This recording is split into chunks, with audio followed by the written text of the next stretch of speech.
Bienvenue. Voilà. Donc, juste pour préciser, en fait, ce webinaire, il va être enregistré. Donc, normalement, vous avez un petit message qui apparaît. Vous cliquez juste sur J'ai compris.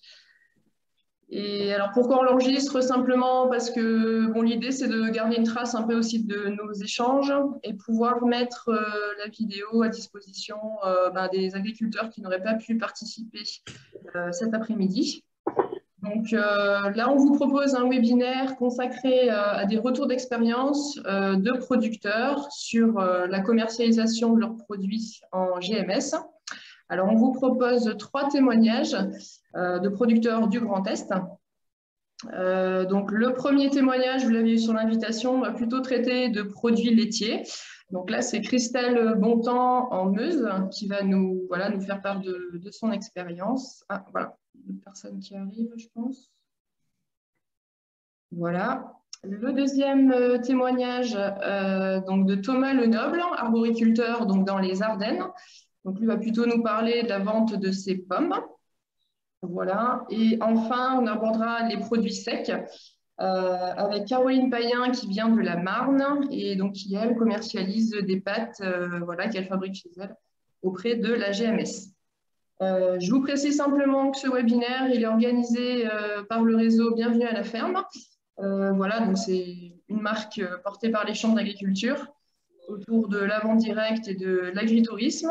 Et l'idée, c'est plusieurs fois par an, vous proposer des temps d'échange sur des expériences menées en Grand Est autour des circuits courts, autour de la vente en circuit court, et puis de l'agritourisme. Voilà, donc régulièrement, on vous fera parvenir de l'information sur les différentes thématiques qu'on peut aborder, soit sous forme de webinaire comme aujourd'hui, donc en ligne, soit aussi l'idée, c'est d'organiser des journées techniques en physique, dans des lieux, dans différents départements de la région, où vous puissiez aussi vous retrouver physiquement autour de ces journées-là. Alors, juste en termes techniques, l'idée, ça serait de couper vos micros pour ceux qui ne l'ont pas déjà fait.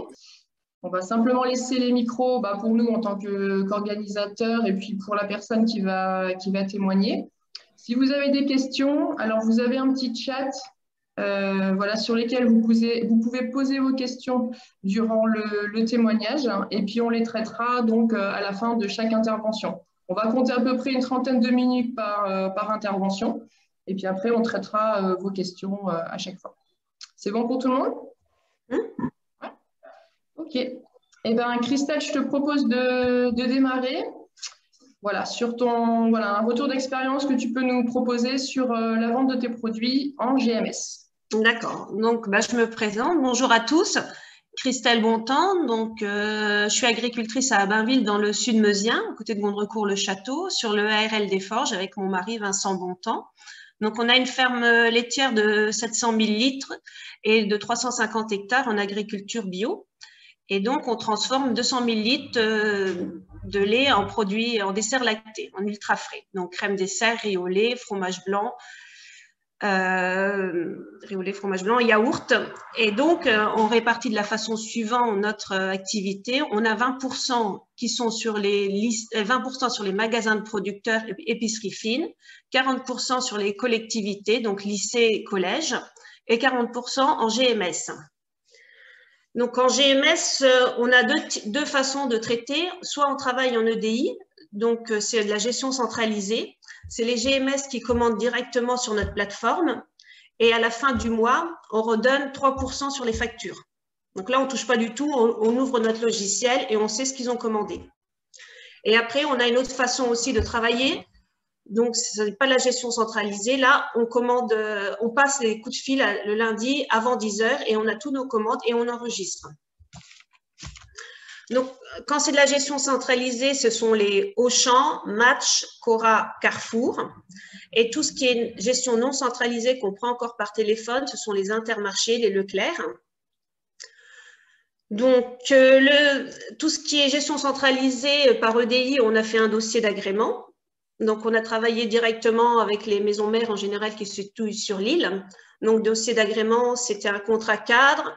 Le dossier d'agrément, là, pour les produits laitiers, on a eu des analyses de lait à fournir, les analyses sur tous nos produits.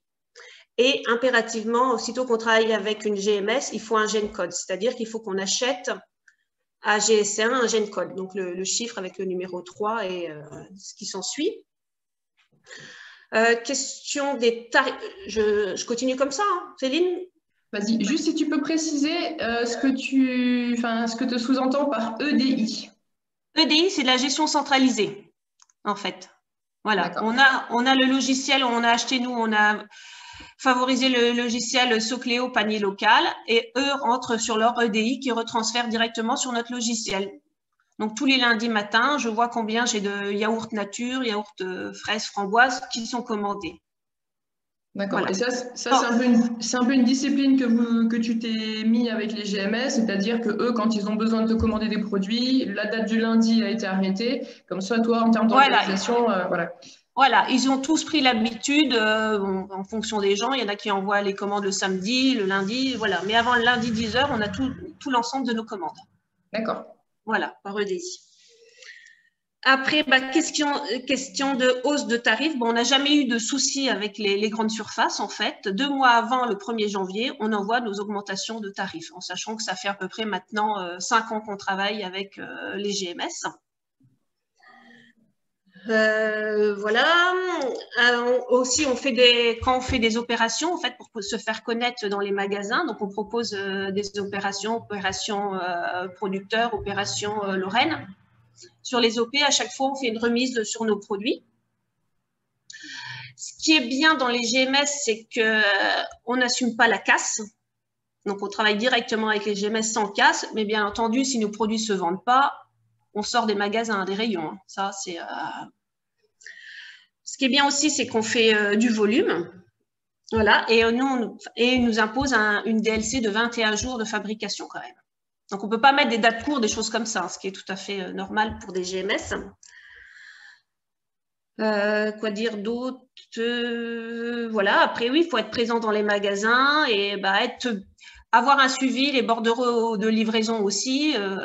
Et aussitôt qu'il y a un magasin qui ne vous commande pas, allez le voir, demander pourquoi, avoir des explications et on essaye au moins de faire une animation 2 fois par an par magasin. Donc ça, finalement, l'animation, c'est un engagement qu'on t'a demandé au départ? Non, c'est nous qui nous avons proposé et depuis, on essaye de tourner 2 fois par an pour être au contact aussi des clients, du personne et puis voir aussi les magasins si ça va, ainsi de suite. D'accord. Mais ça, c'est pour expliquer à ceux qui participent, c'est pas une obligation de venir faire de l'animation en magasin. Non, mais si tu fais pas connaître tes produits, c'est... pour moi, le rayon yaourt, c'est noyé dans la masse. Donc après, tu as plein de Yoplait, Danone et tu ne vois pas tes produits en fait. Donc si tu ne fais pas d'animation, si tu ne vas pas vers les gens pour leur dire, écoutez, on existe, on est là, voilà. Et toi, après une animation, par exemple, est-ce que tu ressens une augmentation de tes ventes ou pas forcément? Ah oui, on ressent une augmentation des ventes, oui. D'accord. On arrive à fidéliser les clients en GMS aussi. Mais après, on est présent régulièrement. Alors, est-ce que tu peux nous parler un petit peu des conditions préalables pour un producteur qui voudrait vendre en GMS? Donc là, tout à l'heure, tu parlais par exemple à 2 mois avant, novembre par exemple de l'année qui va arriver. Tu proposes un catalogue de prix avec des prix que tu as fixés toi en amont. Voilà. Donc, ouais, je prends rendez-vous déjà avec le manager frais pour moi, les yaourts. Et je leur présente la gamme, je leur présente la ferme et je leur laisse le tarif. Et après, on fait, c'est ce que je leur propose toujours, un essai de 3 mois. Et si ça marche, on reste. Et si ça marche pas, voilà. Donc, en général, on essaye de les suivre et de faire des animations. Donc, non, il n'y a pas de... On n'a pas de souci là-dessus, mais on n'a pas mis, on a mis à peu près, on est 40% de notre chiffre d'activité sur les GMS. Hein, on n'a pas mis l'ensemble et on n'est pas non plus sur plateforme. Non, on fait tout de la vente directe. Donc, c'est-à-dire que sur la ferme, en tout, on est 9 et on a un poste de 1 chauffeur et demi. D'accord. Et au départ, en termes de volume, est-ce que eux s'étaient engagés à te vendre un certain volume minimal de produits? Comment ça se passe? Non. C'est moi qui... Non, au début, on tâtonne, on fait un colis de chaque et puis après, on voit les références qui marchent mieux en fonction des secteurs, des habitués des clients et... Non, ils ne nous imposent pas de volume. Après, quand on fait des opérations, on fait des OP Lorraine sur l'ensemble des magasins. Là, oui, ils nous disent, bah voilà, on va vous commander, mais c'est 2 fois dans l'année et on sait les dates à l'avance. Donc, on peut s'organiser. D'accord. Voilà. Et question tarif, augmentation de tarif, nous, enfin, parce qu'on est en direct aussi, on n'a jamais eu de retour en disant vous révisez vos prix ou quelque chose. Ils ont toujours accepté les augmentations. Ok. Voilà. On travaille vraiment en partenariat avec les GMS. Alors peut-être préciser, oui, le système franchisé, non franchisé. Donc toi, tu as fait le choix de travailler avec des structures non franchisées, donc dans lesquelles on va retrouver les enseignes comme alors Leclerc, c'est ça, hein, Inter, Cora, Match, Auchan, on est avec des franchisés aussi, hein, c'est pas le voilà. Mais on va pas sur leur plateforme en fait. On va pas à un endroit, ils ont une plateforme et on dépose tous les produits et après c'est redispatché dans les autres supermarchés. Non, c'est vraiment, on va directement, on est en vente directe. On prend pas, on loue pas leur base en fait.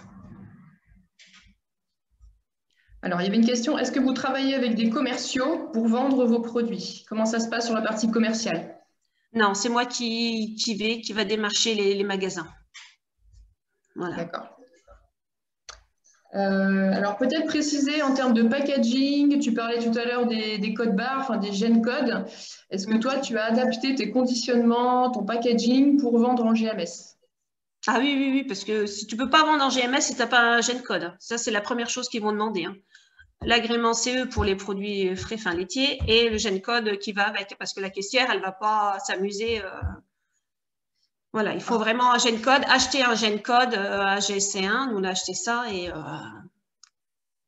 Alors là, ça se passe comment? Juste pour préciser, mais il faut aller sur un site internet, il me semble, pour acheter Ouais, les voilà, codes ça barres. s'appelle. Enfin, nous on a pris GS1. Et donc, bah, tu achètes et on paye tous les 3 ans, c'est pas excessivement cher, et on paye tous les 3 ans notre gène code et on peut en changer, en créer. Voilà. Et du coup, toi, ton gène code, il est intégré aux emballages Ah, yaourt. voilà, Hein. maintenant on l'a intégré aux emballages, sur tous nos étiquettes, on a un gène code à chaque fois. Et on fait du colisage aussi, donc par 6 en magasin, un carton de 6 UVC, 6 unités de vente en fait. Ok. Alors, en termes de logistique, de fonctionnement interne, donc tu nous parlais tout à l'heure, vous êtes 9 sur l'exploitation. Voilà, en tout. Ouais. Alors, raconte-nous un petit peu qui fait quoi. Est-ce qu'il y a des gens dédiés à la GMS, les livraisons, le temps passé, tout ça? Alors, oui. Alors, moi, le lundi matin, je m'occupe de tout ce qui est prise de commande jusqu'à 10 heures et je fais, on a un logiciel, quand je les ai enregistrés, ça fait la synthèse, en fait. Donc, c'est tant de kilos qui est vendu par GMS. Et par rapport aux collectivités, on demande aussi les commandes une semaine S+1. Donc, le lundi, on sait combien qu'on doit produire dans la semaine. Après, le lundi après-midi, je vais en production et le mardi aussi. Le mercredi matin, on travaille en transfo aussi. Et à partir du jeudi, je fais les préparations à commande. Je suis quand même au labo, mais je fais tout ce qui est préparation à commande. Et après, on envoie, on expédie avec notre chauffeur le vendredi. Voilà. D'accord. Et le samedi, on va en animation magasin. Donc, si tu devais évaluer sur une semaine type, un peu le temps que tu passes pour ce débouché, la GMS, tu l'évaluerais à combien à peu près? Entre la livraison, la préparation, la prise de commande? C'est un peu dur parce que la livraison, par exemple, quand on va livrer, on a une journée, on va livrer sur Nancy, on livre pas que les GMS, on livre aussi les lycées, les collèges, donc bon, ça prend du temps. Et ce qui est bien une GMS, c'est qu'à partir de 5h30, on peut livrer. Donc, quand on arrive à 5h30, la plus éloignée, on n'a pas de circulation, il n'y a personne, il n'y a pas de voilà. Bon, après, je suis en GMS, il faut 2 bordereaux de livraison, un bordereau avec tous les produits par détaillé et le nombre de colis qu'on fait signer et un bordereau que eux gardent. D'accord. Voilà. Après, il faut bien garder les bordereaux parce que de temps en temps, il y a toujours un comptable qui demande le bordereau signé pour être bien payé. Ok, alors on va peut-être reprendre les questions au fil, du coup, comme ça on aborde un peu différentes thématiques. Quelle est votre fréquence de livraison? Chaque magasin livré chaque semaine ou toutes les 2 semaines? Ouais, non, on livre, on passe tous les semaines dans chaque secteur en fait. Donc toi, tu t'es fait des secteurs géographiques. Voilà, on a fait des tournées et voilà, une journée égale une tournée. Ok. Oui, parce que là, tu vas livrer finalement, alors peut-être pas tout le Grand Est, mais Non, tu couvres. Non, mais la précise un peu Lorraine, la où Lorraine, c'est ça situé. sera déjà pas mal, la Lorraine, Ok. mais pas tout la Lorraine. As-tu des minimums de commandes aussi pour faire ces livraisons-là? Alors, oui, on a un minimum de 5 colis hein, que nous, on impose au GMS ou voilà, en fonction des. Alors, 5 colis, ça représente, Alors, je sais 5 pas. colis, ça représente, il y a 24 yaourts dans un carton, donc 5 fois 24, 120 pots. En D'accord. sachant qu'on passe à côté d'un magasin, donc voilà, si on passe devant, pour 5 colis, on s'arrête. Ok. Alors pour toi, quel avantage entre la vente directe, enfin la vente directement à la GMS et la centrale d'achat?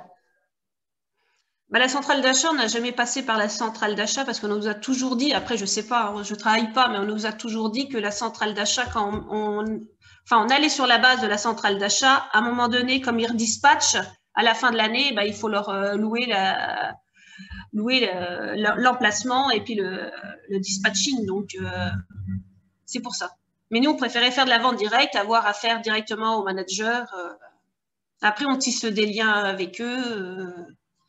Donc c'est plus une question de relationnel aussi pour toi, de voilà, d'avoir un Voilà, lien et direct avec le. on suit bien, voilà, s'il y a un souci sur un produit, on sait que ça sera, voilà, que s'il y a un souci sur une centrale, on a personne en face, on ne sait pas c'est qui, voilà.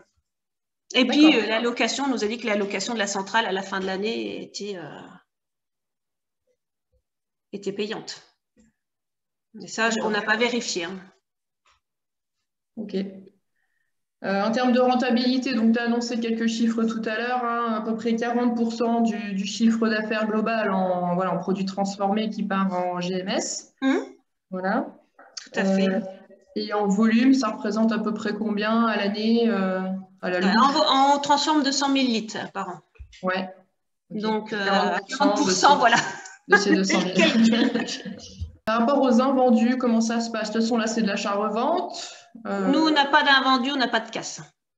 On ne prend D'accord. pas en charge. Nous, ils se débrouillent, voilà. Pour écouler les produits qu'ils t'ont achetés au départ. Voilà, ouais. Ok. Et du coup, si voilà, si tu avais un petit bilan, enfin un petit, avec le recul, un petit peu les avantages et les inconvénients de ce débouché, à tout Bah, point de vue, hein, ouais, non, c'est intéressant de travailler avec eux.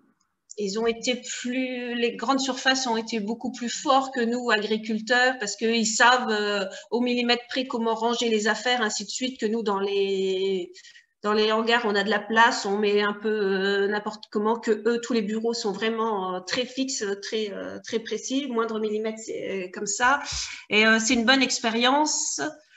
Et on s'est aperçu qu'avec le Covid, il fallait pas mettre essayer de répartir un peu partout le chiffre d'affaires parce que si on aurait eu que les collectivités, à cette heure-ci, je sais pas si on serait encore debout. Donc voilà, les GMS, on peut tirer dessus, mais nous, ils nous écoulent quand même un volume et on livre, on dépose et on repart.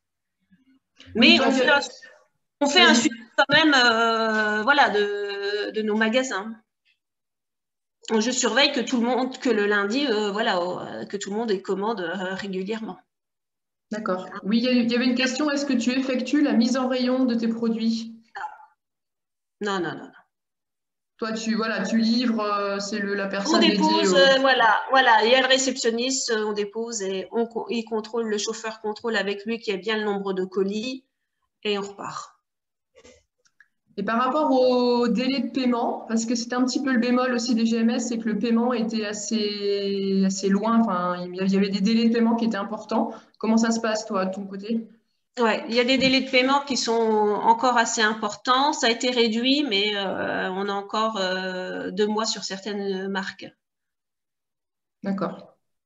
Mais voilà.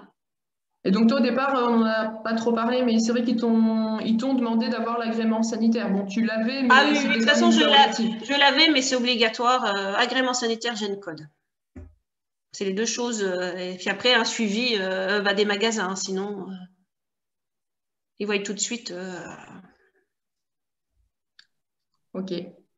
Du coup, j'avais aussi une question. Du coup, j'imagine que c'est du coup, par exemple, nécessaire d'avoir de l'opercule sur les pots Ah oui. et pas juste un couvercle, comme souvent on peut trouver sur des producteurs qui vont faire de la vente directe. Après, ça dépend. Vous pouvez avoir des couvercles si vous avez une cartonnette qui empêche quelqu'un d'ouvrir le pot. Si y a la cartonnette autour, il n'y a pas de souci. D'accord. Chez Clément, par exemple, ils ont bien des opercules en plastique autour de leur pot. Mais il faut quand même, il faut quand même par rapport il faut avoir une vente directe où deuxième, on est présent. une deuxième protection Sécurité. Et par rapport à l'emplacement dans le magasin, est-ce que c'est toi qui choisis, préconises, ou est-ce que c'est eux qui décident totalement de là où tu vas te retrouver? Alors, au départ, c'est eux, mais après, on négocie notre emplacement. Il y a encore certains magasins que Danone a la main dessus, les chefs de rayon. Donc ça, c'est un peu plus dur, mais maintenant, il y a quand même un mouvement local, donc les GMS ont besoin de nous aussi pour afficher leur image locale, donc voilà. Donc, mais non, quand même... Ouais, vas-y. Ils savent, au début, on a eu un peu des couacs au départ dans les magasins parce qu'ils avaient dispatché les produits, mais c'était le commercial de chez Danone qui a fait son boulot. Hein. Le premier magasin qu'on a eu, il a mis les crèmes dessert d'un côté, les yaourts nature de l'autre, les yaourts aux fruits avec les yaourts aux fruits. Donc, tous nos produits étaient dispatchés, donc on ne voyait pas nos produits en rayon. Mais après, voilà, ça s'est réglé. On a expliqué qu'il nous fallait un pavé, ainsi de suite. Ils ont vu qu'on était assez sérieux, qu'on avait un bon suivi et on a tout l'ensemble de nos magasins en principe on a toute une descente, un pavé, un linéaire.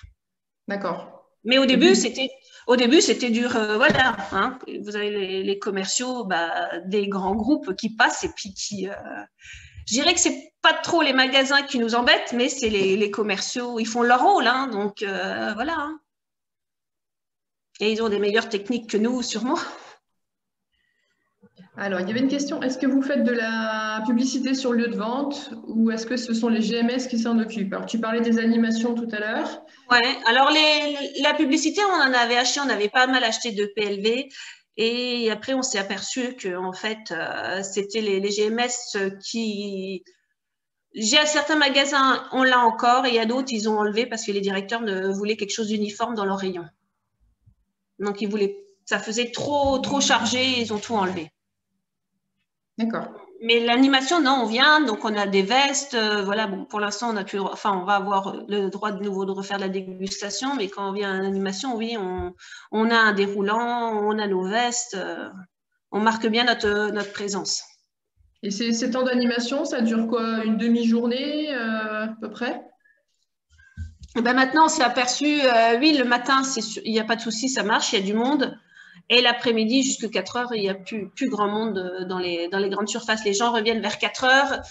Alors, soit on attend, mais à 18 heures, on est parti parce qu'après 18 heures, les gens sont pressés, ils n'ont plus le temps. Il faut qu'ils aillent vite faire leurs courses pour acheter à manger. Donc, ils ne font pas attention à nous. Et toi, globalement, tu fais ça quoi? Le samedi plutôt, hein? Le samedi et le vendredi matin. Le vendredi matin. Ok. Mais alors, on parlait de l'agrément tout à l'heure, effectivement. Bon, Christelle, elle est en agrément hein, pour les produits laitiers. Effectivement, pour ceux qui ne sont pas en agrément sanitaire, il y a toujours la possibilité de demander une dérogation à l'agrément. Donc ça, c'est un formulaire que vous envoyez à votre DDPP. Et en fonction des volumes qui sont attribués à la vente en GMS ou à des revendeurs en général, vous pouvez obtenir cette demande de dérogation qui, globalement, ne doit pas dépasser 30% des volumes de l'atelier. Globalement. Voilà. Mais pour les produits d'origine animaux. Pour les produits d'origine animaux. Voilà, c'est ça. Donc, c'est valable pour la viande, la volaille et notamment les produits laitiers. Voilà. Ok, super. Alors, si tu devais donner un conseil ou un petit point de vigilance à ceux qui s'interrogent sur la vente en GMS, ce serait quel, Christelle? Allez-y, il y a de la place pour tout le monde. Non, mais il faut être sérieux, il faut être sérieux, bien faire son travail et faire attention que vous ayez des commandes régulièrement et ça se passera bien. Je pense. Ok. Merci. De rien. Alors, je pense qu'on a à peu près défilé toutes les questions qui étaient dans le chat. Je vais les reprendre quand même. Après, n'hésitez pas à ouvrir votre micro et puis à poser vos questions directement, si certaines n'ont pas été traitées.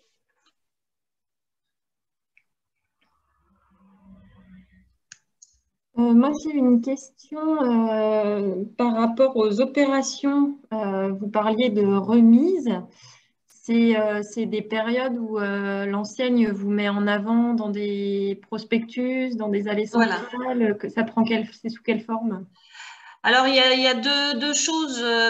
Par exemple, avec les Auchan, ils appellent ça, là, ils ont fait, il y a 15 jours, soutenons nos producteurs. Donc là, oui, c'est sur l'ensemble des Auchan. Donc, ils nous avaient prévenu 3 mois à l'avance si on souhaitait participer ou pas, qu'ils allaient faire. Donc là, il y avait des petites tracts au niveau régional. Et sinon, ça peut être aussi, là, vendredi, je suis en animation dans un Leclerc, c'est vraiment à la semaine. Là, c'est le Leclerc qui fait lui-même son opération. Il y a 2 sortes d'opérations. Il y a 2 sortes d'OP. Il y a soit l'ensemble des magasins qui se mettent tous ensemble ou soit individuel. Et après, moi aussi, par exemple, si je vois, parce que notre logiciel qui s'appelle le Socléo, je fais de la pub, est bien fait, on peut faire des statistiques. Si je vois qu'il y a un magasin qui commence à baisser, là, je peux aller voir le manager en lui disant, attendez, si vous voulez, je peux vous proposer de faire une petite opération pour remettre en avant un petit coup de pouce sur nos produits. Et par rapport aux remises, quand tu parles de remise, ça veut dire que le jour où tu fais une animation, ton produit est vendu moins cher, c'est ça? Oui, ouais. Donc, l'objectif, en fait, quand on fait une opération, donc on va rester la matinée ou la journée, ils commandent plus de volume. Donc là, on se permet de faire une remise au producteur au magasin qui applique aux clients. D'accord. Alors, Clotilde, tu demandais le nom de l'entreprise. C'est le nom des magasins avec lesquels Christelle travaille, c'est ça? Non, le nom de son exploit. Vous avez dit que vous appeliez Madame Bontemps, mais on ne connaît pas le nom de votre entreprise. La Ferme des Forges, le nom commercial. Ok, merci. Depuis combien de temps est-ce que tu vends en GMS, Christelle? Ça fait 5 ans.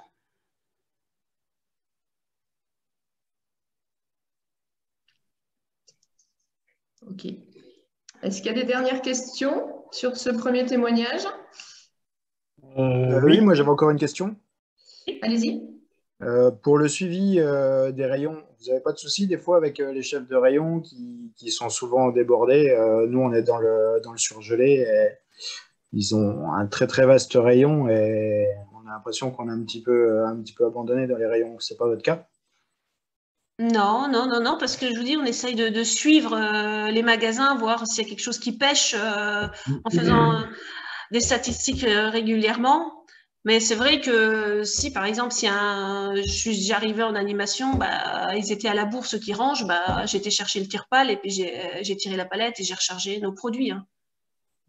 Okay. Ça, voilà, ils apprécient aussi que on va leur donner un petit coup de main. Hein. Ça, il n'y a pas de. Mais c'est vrai que non, pour l'instant, les gens rangent bien nos produits dans les rayons. On n'a pas eu. Au début, on avait du mal. Je passais, puis je leur dis, vous n'avez pas sorti nos produits, ainsi de suite. Mais ça se voit tout de suite, un magasin qui pêche, voilà. Et aussi, ça se voit aussi quand le manager frais change, il faut refaire connaissance, ainsi de suite. Et là, on voit tout de suite qu'il y a une baisse. Et puis, ils aiment bien aussi, il y a certaines personnes qui aiment bien aussi tout ce qui est fait par la base. Hein. Ils ne sont pas embêtés que de la livraison directe. Voilà, ça embête un peu tout le monde. Mais après, voilà, le chauffeur, lui, il est sympathisé avec les réceptionnistes. Et puis nous, avec les gens qui rangent aussi dans les rayons. Et puis, on essaye de faire un partenariat. Bon, après, vous avez la chance de livrer régulièrement aussi. Je pense que ça joue beaucoup. Oui. Oui, puis aussitôt que qu'on est en rupture de stock, on n'a jamais, que ce soit un collège ou un magasin, aussitôt on a répondu présent. Hein, ou si je vois qu'il y a une erreur sur des stocks ou quelque chose qu'ils ont commandé de trop, je les appelle en disant écoutez, excusez-moi, mais je pense que voilà, on n'est pas là non plus. De toute façon, après, on sait que si moi, je vends beaucoup de produits, mais après, ils vont plus me reprendre, ils vont me dire, bah, tiens, celle-là. Donc, non, on essaye d'être vraiment droit dans nos bottes. Ok. Il y avait une autre question, peut-être, monsieur Oui. Martin. Oui, allez-y. Oui, bonjour. Au début, vous avez parlé de logiciel EDI ou gestion de commandes. Centralisé, oui. Alors, la question, c'est est-ce que le logiciel est imposé par les grandes surfaces ou c'est un logiciel que vous avez Non. acheté? Nous, on a choisi de prendre, ça s'appelle Socléo, anciennement Panier Local. Donc, je ne sais pas si ça vous parle. Bon, d'accord. Donc, c'est un logiciel qui vous calcule en fait l'ensemble des volumes. Alors voilà, on crée des clients, on crée nos produits et après, on enregistre en fonction des produits, on sort des BL et après, il peut aller jusqu'à la synthèse, faire des statistiques, ainsi de suite. D'accord.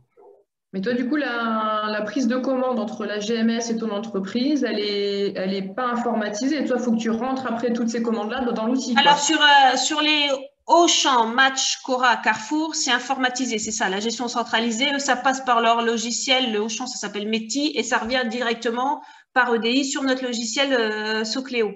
D'accord. L'Inter et le Leclerc, non, je les appelle tous les lundis matins et puis je leur demande ce qu'ils veulent. Et après, je saisis. Ce logiciel vous a été remis en fait. Le logiciel de Auchan, par exemple. Comment? Pardon. Le logiciel des magasins Auchan, on vous l'a donné en fait. C'est pas une location, Eh ben, on fait une remise.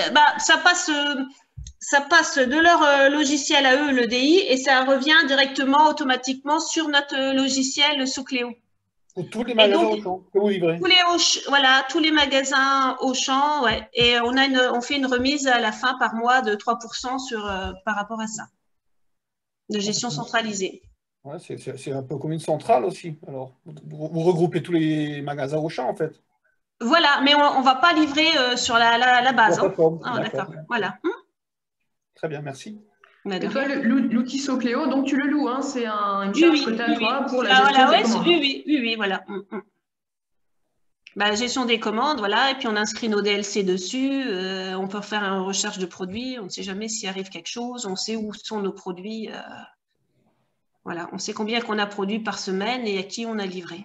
Oui, donc ça t'aide aussi sur la partie traçabilité, quoi. Traçabilité, voilà, gestion de bordereau de livraison et facture aussi, comptabilité.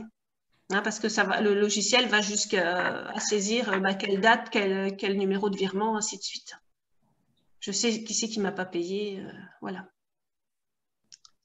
Ok, très bien.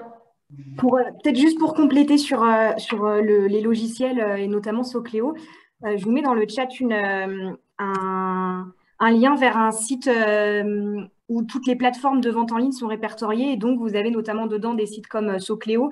Et pour chaque plateforme, en fait, vous avez l'information si ça peut vous mettre si c'est à destination du particulier et ou des professionnels, comme là pour le site Socléo qui du coup fait le lien vers les plateformes. Donc, je vous invite à y aller. C'est vraiment un site qui répertorie les différentes plateformes existantes aujourd'hui. Ouais. Super. Est-ce qu'il y a une dernière question sur ce témoignage? C'est tout bon? Eh ben, merci Christelle pour ton intervention. Alors, on va maintenant passer à Thomas Lenoble, donc les vergers de Tourteron dans les Ardennes, qui va nous parler de son expérience d'une dizaine d'années pour la vente de ses pommes. C'est parti. Bonjour, donc Thomas Lenoble, producteur de pommes à Tourteron dans les Ardennes, dans le 08. Donc, on est structuré de la façon suivante. On a une exploitation en bio de 5 hectares, dont je suis le gérant. On a une grosse exploitation agricole, enfin une exploitation individuelle qui est encore au nom de mon père et en cours de transmission pour une 50aine d'hectares. Et puis, nous avons à côté une SARL pour la commercialisation de toutes nos productions. Donc, historiquement, entreprise familiale qui avait été débutée avec mes grands-parents qui étaient des commerçants, hein. Donc, le Tourteronnais a toujours été un terroir à avoir des arbres fruitiers, hein. Vous aviez des vaches, des hautes tiges, et puis vous avez des fruits à noyaux, des fruits à pépins. Et donc, en fait, tous les agriculteurs venaient ramasser, cueillir, amener ça à mon grand-père et à son frère, et eux s'occupaient de la commercialisation. Voilà, c'était au départ des commerçants. Et puis, on s'est très vite rendu compte que ne faire que du commerce, enfin, c'était pas tout à fait la tendance. Et donc, ils ont planté dans les années 1960 les premiers vergers. Et donc, les années passant, on a fini par ne plus vendre que ce que l'on produit. Donc, eux ont connu toute l'évolution de la distribution, hein. Ils ont livré à l'époque les goulets Turpin, et puis après, toute l'ouverture des premières grandes surfaces. Donc voilà, on a suivi, on va dire, toute l'évolution du commerce depuis le début. Donc, quand on a ouvert les premiers grands magasins, on s'est présenté à eux et puis on a commencé à aller les livrer. Je vous parle de ça il y a au moins une quarantaine d'années, voire un petit peu plus, quoi. Donc, moi, je n'étais pas là, mais voilà, donc voilà un petit peu comment ça s'est fait. Et puis aujourd'hui, ben, c'est sûr qu'avec, on va dire, cette image locale que souhaitent envoyer tous ces magasins-là, on a réussi à tenir notre place au milieu de tous les autres acteurs du marché qui peut y avoir. Donc voilà, donc moi ça fait une dizaine d'années que je suis revenu sur l'exploitation. Voilà, le bio, c'est moi qui l'ai mis en place parce que voilà, c'était une demande, on va dire, une demande sociétale. Bon, je dois vous avouer qu'aujourd'hui, j'en suis un petit peu déçu à titre personnel, même si ce n'est pas le sujet, je me permets de le dire quand même. Je me permets de le dire quand même parce qu'entre le discours politique et puis journalistique, dirons-nous, et la réalité de marché, il y a quand même un gros décalage. Bon, j'ai parfaitement conscience qu'en fait, chaque fois qu'on veut mettre une nouvelle production, je me mets à la place de tous ceux qui réfléchissent aujourd'hui à entrer en grande distribution. Derrière ça, en fait, personne ne nous attend, quoi, hein. Il va falloir se battre pour faire sa place. Alors, on réussit à la faire. Et donc, moi, à mon humble niveau, au niveau de la production biologique, ben, je suis arrivé, je me suis dit, tout le monde va m'attendre. Mais en fait, non, il faut que je fasse ma place. Et ça ne se fait pas tout seul, quoi. Et c'est un petit peu, c'est long. Il faut, voilà, enfin, personne ne vous attend. Tout est en place. Si vous voulez percer, il faut se mobiliser, il faut travailler, comme expliquait Madame Bontemps, voilà, aller en rayon, etc., pour témoigner de notre façon de faire, essayer de sortir, enfin, ou en tout cas de mettre en avant tout ce qu'on fait. Donc voilà, et c'est vrai qu'aujourd'hui, sur la production biologique, c'est un petit peu compliqué. Voilà, j'ai mis en place ça et puis je reprends petit à petit toute la production, la commercialisation, hein. Je suis avec mon père qui est encore là, qui a 61 ans, mon petit frère, et on envisage aussi la revenue de ma sœur aussi sur l'exploitation parce qu'on a aussi ma mère et ma tante qui s'occupent de toute la partie comptabilité, facturation, etc. On est une vingtaine de personnes sur l'exploitation, une dizaine sur la commercialisation, en équivalent temps plein, bien sûr, hein, parce que vous imaginez qu'à la cueillette, on est à peu près 70 personnes et le reste de l'année, on est plutôt une petite vingtaine, quoi. Une vingtaine. Donc voilà, est-ce que j'ai fait le tour de la présentation? Voilà, oui, je pense qu'en termes de présentation d'exploitation, voilà. Comme poire, ta gamme. Comment? Ta gamme, Thomas. Voilà, Ta gamme de non, mais produits comme poire. Je vais trop vite, c'est ça. Ouais, la gamme de produits. Donc, qu'est-ce que l'on propose?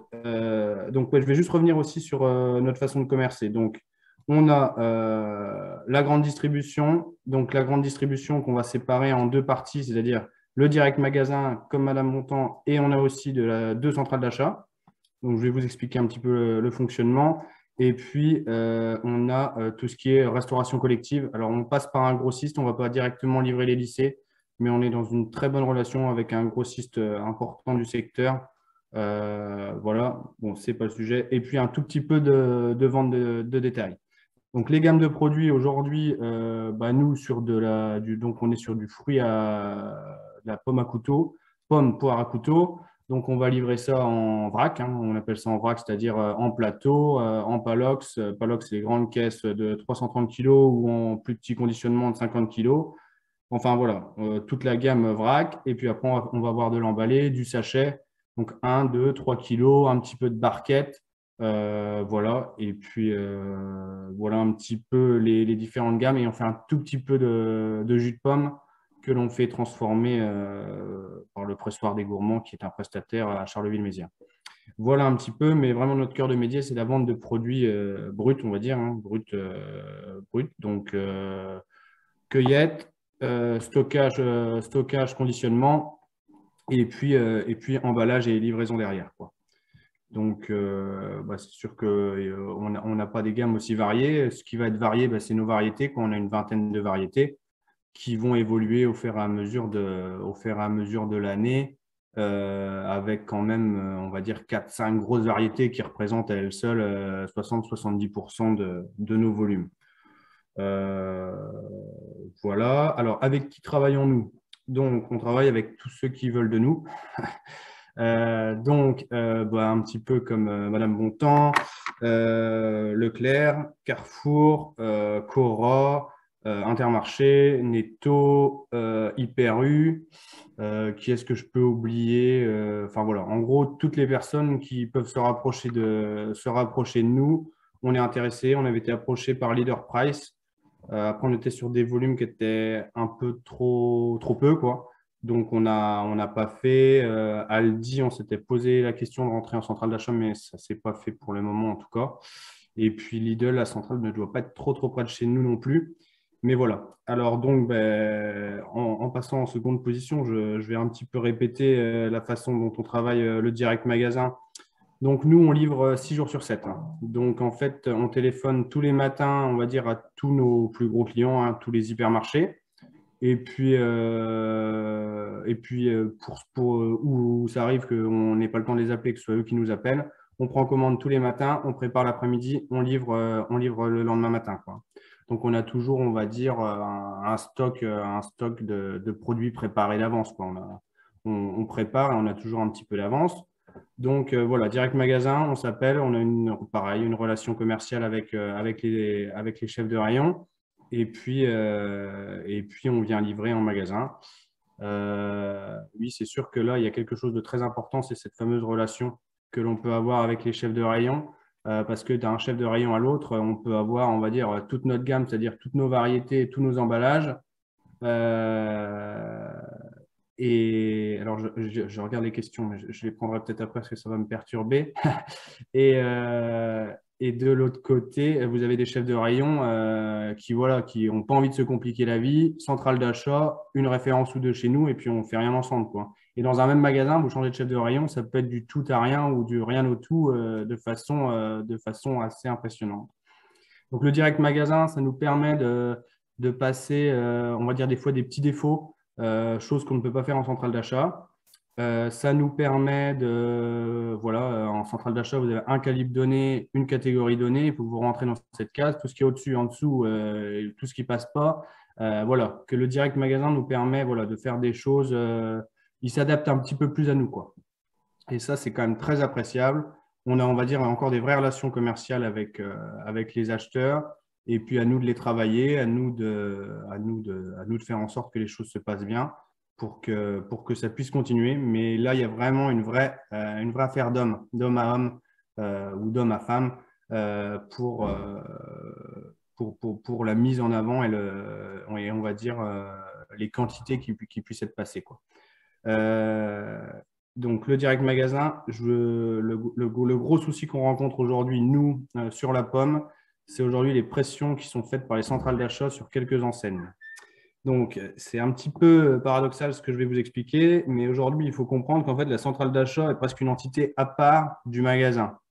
Donc, ça veut dire qu'en fait, la centrale d'achat doit faire du chiffre d'affaires, elle doit passer des volumes, et donc met la pression sur les magasins pour que les magasins achètent à la centrale et n'achètent pas aux producteurs. Alors là, c'est tout l'opposé. Vous voyez, il vous donne l'image de on veut faire travailler les producteurs locaux, etc.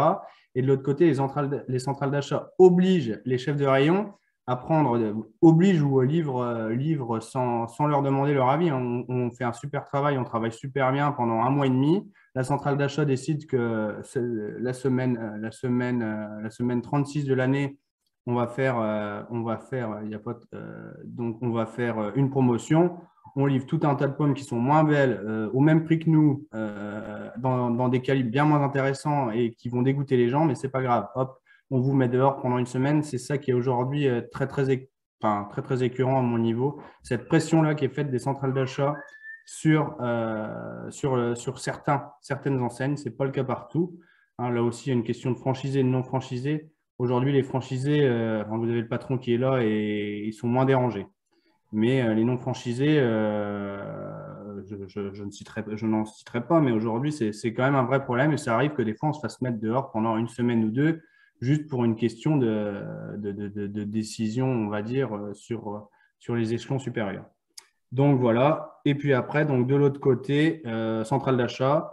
Donc, comment cela fonctionne? En fait, on va, au cours de l'année, au fur et à mesure de nos récoltes, on va leur proposer des choses.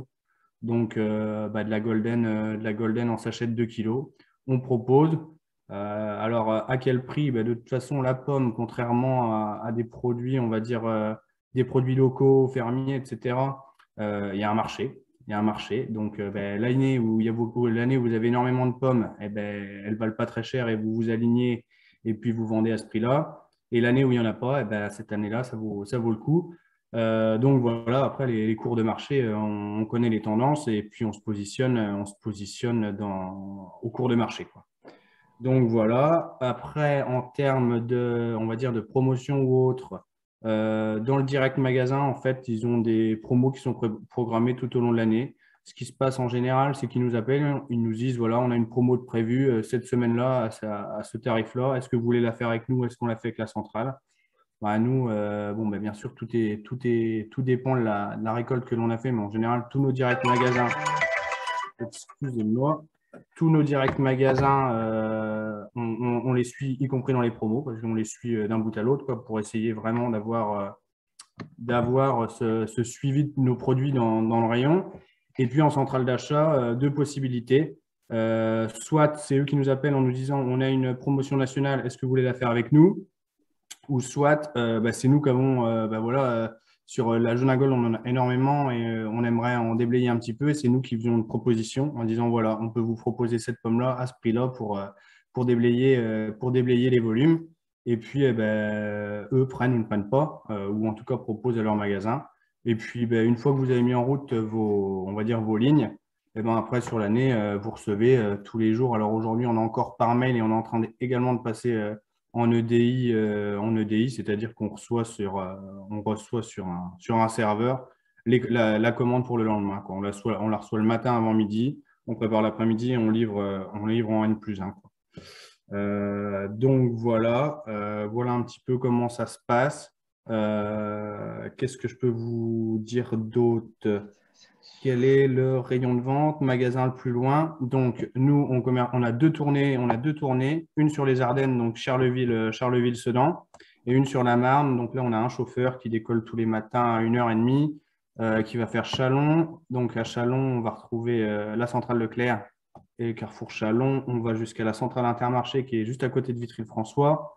Et puis, on descend sur Reims, Rethel, et on revient à Tourcoing. Voilà, donc ça fait un rayon, je ne sais pas de combien, mais on voit quand même un peu plus de 110 km il doit y avoir pour aller à Vitry-le-François. Et puis voilà, l'évolution que j'ai pu observer de la grande distribution, c'est qu'aujourd'hui, les très très grandes surfaces commencent à souffrir pour certaines. On commence à avoir des magasins de dimensionnement des Aldi, des Intermarchés moyens commencent on va dire maintiennent que les très gros magasins commencent un petit peu à souffrir en termes de praticité, je pense, pour les gens. C'est plus un plaisir que d'aller dans une immense galerie et puis faire ça dans un magasin un petit peu plus petit. Donc aujourd'hui, notre positionnement, on était beaucoup hyper. aujourd'hui, on se retourne plutôt vers, on va dire, des moyennes surfaces. Les très grandes surfaces ont plutôt tendance à baisser, hormis quelques nouveaux magasins qui tirent leur épingle du jeu. Mais voilà, et aujourd'hui, les moyennes surfaces, des Carrefour Market, on va dire, ou des choses comme ça, ont tendance à tirer leur épingle du jeu. Donc, on se positionne aujourd'hui, chose qu'on ne faisait pas avant, vers des Carrefour Market. Là, on est sur des plus petits volumes, etc. Mais si on veut maintenir les volumes qu'on passait il y a 10 ans et qu'on passe encore aujourd'hui, avant, vous livriez une personne, et aujourd'hui, il faut peut-être en livrer 4 ou 5 pour réussir à faire la même chose. Les magasins de producteurs, donc je pense, quand je dis magasin de producteurs, je parle aussi, on va dire, de gens qui ont une cueillette ou des choses comme ça, et puis qui en plus prennent un petit peu de pommes à côté, comme ça ils proposent de leurs légumes, et puis ils ont un petit peu de pommes qui viennent de chez nous. Enfin voilà, aujourd'hui, en fait, on ouvre à toute clientèle parce que la GMS, je pense qu'ils avaient un énorme monopole et aujourd'hui, on a redispatché la commercialisation voilà. Toutes les hard discounts qui sont arrivés, les Lidl, les magasins fermiers.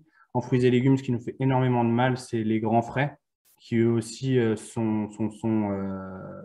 tout passe par la centrale. Aujourd'hui, Grand Frais, ils achètent carrément des moyens de production. Ils ont acheté un verger à Saint-Quentin, là, aujourd'hui. Ça, c'est des gens qui font très mal à la grande distribution classique, on va dire, aux grandes enseignes, quoi. Et puis voilà, qu'est-ce que je peux vous dire d'autre? Négociation, prix, volume. Voilà, ça se passe au cours de l'année, quoi. On sait globalement le volume que l'on passe dans un magasin. Et puis en fonction de la saison, hein, c'est toujours pareil. Hein, l'année où vous avez des pommes plein la campagne, dans les Ardennes, vous n'en vendez pas énormément. Et puis l'année où vous avez gelé comme cette année, vous en vendez un petit peu plus. Et puis par contre, sur des secteurs comme la Marne, c'est un petit peu différent parce que on a moins cet esprit, on va dire, campagne ou le voisin qui a des pommiers sur les grosses villes marnaises. Voilà un petit peu comment ça se passe. Les prix, c'est le marché. Hein. Ça, c'est comme ça pourrait être le cas en pommes de terre ou dans d'autres productions fruitières. Hein. Donc, soit vous avez envie de vendre et puis vous vous alignez sur les prix du marché, soit vous ne vendez pas. Aujourd'hui, ce que je veux souligner, quand même, ce que j'ai vu évoluer, c'est qu'aujourd'hui, il y a quand même vraiment un intérêt pour la production française.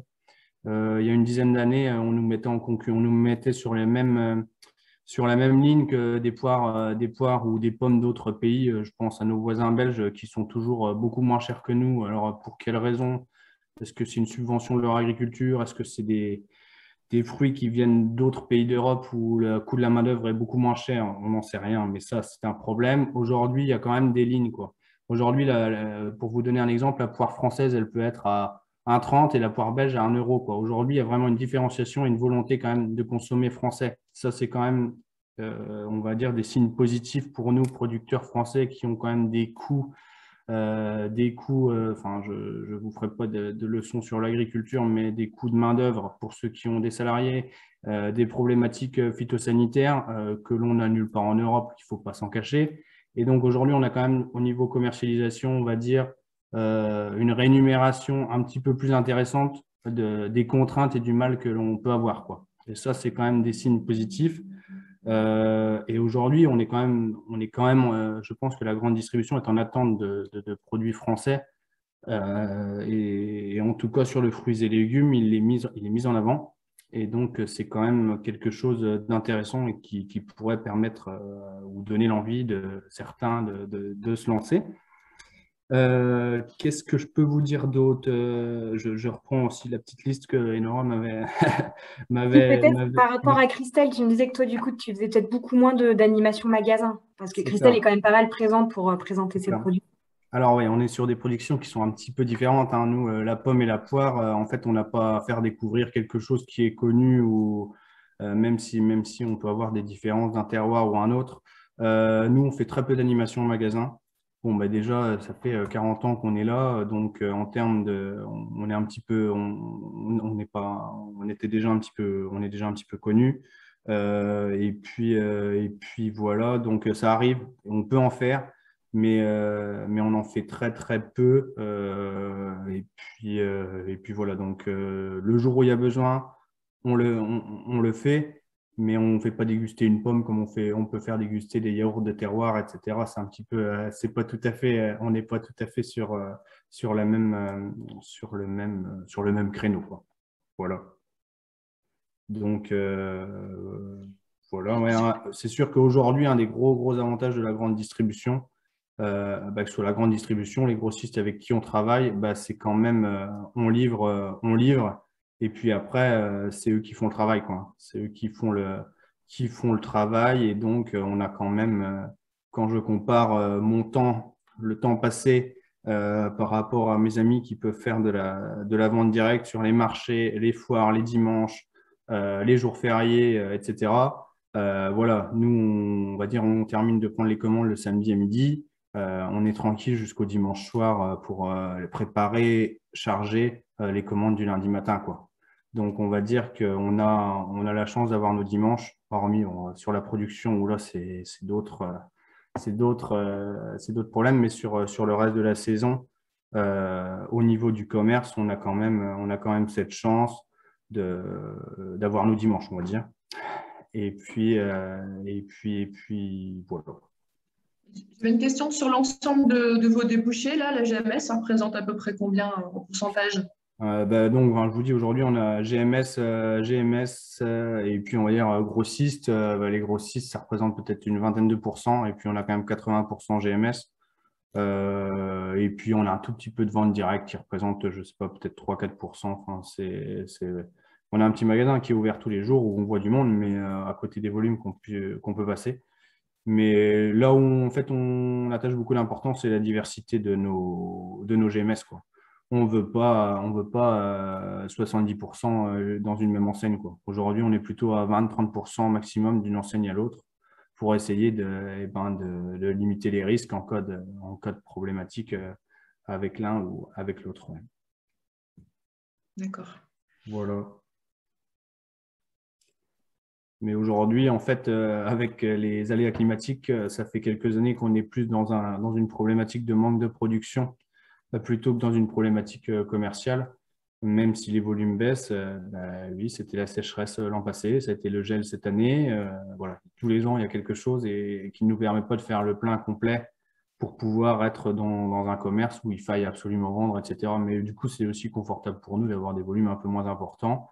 On laisse couler l'année, on n'a pas de promo ou autre à faire. Voilà. Et en termes de produits, qu'est-ce qui part le mieux? Plutôt des sachets 1, 2, 3 kilos ou du vrac? Comment ça se passe? Il n'y a pas spécialement de tendance. Je sais pas, j'ai pas en tête exactement la quantité de sachets par rapport au vrac. Non, il n'y a pas. Je pense que c'est à peu près équivalent, quoi. C'est à peu près équivalent. Ouais. Très bien, merci. Est-ce qu'il y aurait des questions là sur le témoignage de Thomas? Alors, si vous avez un petit conseil à donner pour ceux qui s'interrogent avant de leur produit en GMS, un point de vigilance.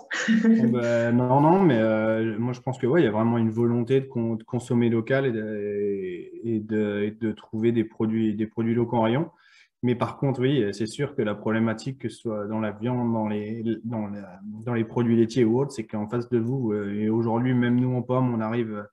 En fait, on a des mastodontes en face de nous aujourd'hui qui ont monopole ou en tout cas ou avec des oligopoles sur les marchés, qui sont là bien installés et puis qui n'auront qu'un but, c'est de vous empêcher de vous développer. Donc, à vous de vous mobiliser, à vous de mettre en avant ce qu'eux ne sont pas capables de faire. Et puis d'essayer de tenir sa place face à tout ce monde-là, mais c'est pas très facile hein, parce que derrière ça, ils ont de gros moyens. Aujourd'hui, nous sur la pomme, ils privatisent des variétés que nous on pourra jamais produire et puis que eux vont pouvoir produire en magasin. Pink Lady, juste pour un petit exemple, en fait, c'est une variété qui est déposée, enfin privatisée quoi. Et donc nous, producteurs indépendants, on peut pas du tout la vendre quoi. Mais donc là, je ne donne pas trop de conseils, mais ce que je veux dire, c'est qu'il faut quand même vraiment avoir l'envie de se battre, sortir, on va dire, des standards qui peuvent exister. Et puis voilà, quoi. Mais je pense qu'il y a vraiment, la demande sociétale en face en face ce que vous pourriez offrir. Mobilisez-vous, montrez votre envie et je pense qu'il y a, comme le disait Madame Bontemps, il y a de la place pour tout le monde, mais on ne vous attend pas non plus, quoi. C'est ce que je veux dire, parce que voilà. Très bien. Merci Thomas. Est-ce qu'il y a une petite dernière question ou sinon on passe au troisième témoignage? Ok. Eh ben, je vous propose, on est bien dans les temps, là, c'est cool. Je vous propose de passer au troisième témoignage. Alors, Caroline Payen, donc, qui vient de la Marne, la ferme des Grandes Tuileries, et qui commercialise donc des pâtes fabriquées à la ferme. On vous écoute. Bon, alors, moi, je passe après deux grands expérimentés de la GMS. L'aventure des pâtes me concernant, elle est toute récente, hein, puisqu'on a une expérience de 6 mois de vente maintenant avec une activité qui a démarré l'année dernière. Donc, je suis probablement pas celle qui aura le plus grand retour d'expérience sur l'activité là qu'on a lancée. Après, j'ai envie de dire que la seule petite chose que je pourrais peut-être vous apporter, c'est le fait d'avoir travaillé donc 10 ans en industrie agroalimentaire, notamment dans les services commerciaux, et d'avoir été moi-même commerciale en grande surface. Donc voilà, c'est toujours un petit plus pour démarrer une aventure commerciale. Pour resituer un peu l'exploitation, donc c'est donc mon conjoint Jean-Baptiste Vervy qui est sur 2007, une transmission familiale. C'était autrefois une ferme d'élevage laitier et maintenant c'est purement de la grande culture puisque lui en parallèle a un autre métier à temps plein par ailleurs. Il avait cette volonté d'installer un jeune ou de venir diversifier en tout cas et apporter une plus-value sur son exploitation. Donc, c'est quelque chose qu'on a fait donc, tout récemment avec mon arrivée, alors pas sur l'exploitation parce qu'on a créé une structure à part pour la transformation avec une SARL. Et donc, on a lancé ce projet de transformation donc, de blé dur en pâte en mai 2021. Après 3 ans de projet et puis de travaux pour créer l'atelier de transformation. Donc voilà, on est sur une zone, en tout cas, grande culture céréalière, où le blé dur dans notre région, à tous, sur le Grand Quart Nord-Est, n'est pas une culture habituelle. Donc on a quand même beaucoup testé ça avant de se lancer parce que c'était un prérequis pour nous et pour la qualité des produits d'être sur des pâtes de blé dur. Voilà, donc on est à la ferme des Grandes Tuileries et la structure est le non commercial, c'est Papote. Voilà, pour se repérer. Donc, on a commencé à produire en mai 2021 et on a commencé à commercialiser pendant l'été. L'été qui n'est pas forcément le meilleur moment pour commencer à commercialiser d'un point de vue activité et disponibilité commerciale. Donc, ça a réellement commencé au mois de septembre 2021. En termes de produits, on fait donc des pâtes sèches uniquement à partir de farine de blé dur, donc, qui est notre propre farine, avec un blé dur qu'on cultive en agroécologie. On réalise une prestation de meunerie, ça c'est pas intégré dans nos compétences, auprès d'un meunier local. Donc on récupère notre farine et après on transforme dans notre atelier de fabrication à la ferme. Voilà. Donc on a pour le moment une recette unique puisqu'on est sur une pâte classique. Voilà. Et après, ce qui va varier concernant les pâtes, ce sont les formes. Donc, pour le moment, on a fait le choix de démarrer sur une gamme extrêmement courte, 4 formes. Voilà. On va décliner soit en paquet, soit en vrac. Et du coup, avec une cible prioritaire qui est le consommateur final. Aujourd'hui, je vais plutôt parler de nos objectifs nos objectifs que vraiment de notre réalisé, parce que les premiers chiffres, ils ne sont pas encore hyper significatifs, mais les grands canaux de vente que l'on cible, c'est donc une partie en vente directe au consommateur final, donc soit par au travers d'événements, soit par notre site e-commerce. Et ça, c'est la vente directe en fin de notre chiffre d'affaires, avec une très, très grosse partie faite par le digital. Ensuite, on avait 30% qui étaient sur la partie revendeur. Donc là, dont les GMS. Quand je dis revendeur, ça peut être globalement tous les intermédiaires, donc GMS, locavor, épicerie, magasin de producteurs, voilà. Et puis, on a déjà commencé aussi sur les collectivités. Et donc, je rejoins un peu les discours précédents dans le côté ne pas mettre tous ses œufs dans le même panier. On a bien vu que selon le contexte social, sanitaire, géopolitique, peut-être demain, on ne sait pas, les choses peuvent évoluer. Et donc, voilà, c'est ça qui nous a fait nous orienter vers différents types de canaux de vente. Il y avait aussi cette volonté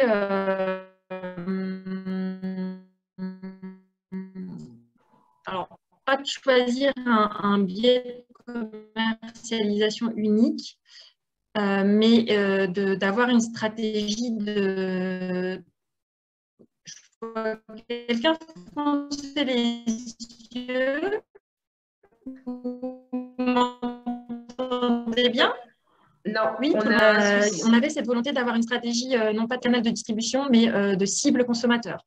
On est sur... Non, je suis sur mon téléphone. C'est la connexion Internet qui semble instable. Oui, il y a des tout petits problèmes parfois au niveau du son. Allez-y. Alors, après, une autre solution, c'est moins agréable, mais désactiver la vidéo qui prendra un peu moins d'Internet. Sinon, ce qu'on peut faire, c'est nous enlever notre vidéo et on vous laisse la vôtre. Ça sera plus sympa. Je ne suis pas sûre que Céline, ça change sur... Je pense que ça changera sur son... Ouais. Je pense plutôt c'est peut-être Caroline qui doit couper. Bon, du coup, désolée. Je coupe la vidéo et on continue comme ça. Est-ce que ça va? Est-ce que tout le monde m'entend? C'est mieux? Ça va, oui, c'est bon. Bon, ok, désolée. Oui, j'oubliais, on est quand même dans une ferme isolée. J'ai oublié de nous situer géographiquement. On est basé à Sézanne, c'est dans le sud-ouest de la Marne. Voilà. Et donc, en effet, la connexion Internet n'est pas toujours au top. Du coup, je reprends sur les canaux de distribution. Il y avait, l'envie de ne pas mettre tous les œufs dans le même panier pour pouvoir rebondir voilà, en cas de contexte changeant qu'on ne maîtrise pas forcément par rapport à du sanitaire ou peu importe le contexte. Mais on a bien vu que les effets de confinement avaient eu des impacts sur les modes de distribution. Et il y avait aussi pour nous cette envie d'être sur une stratégie d'acquisition de notre cible consommateur. Je m'explique par là. On est sur un créneau des pâtes artisanales qui fait que le prix de vente final est quand même très, très éloigné des prix référents sur un aliment industriel. On a tous l'habitude d'acheter nos pâtes en grande surface, parce que c'est quand même là que l'offre est, sur des prix de vente qui vont aller de 2 à 4 euros du kilo.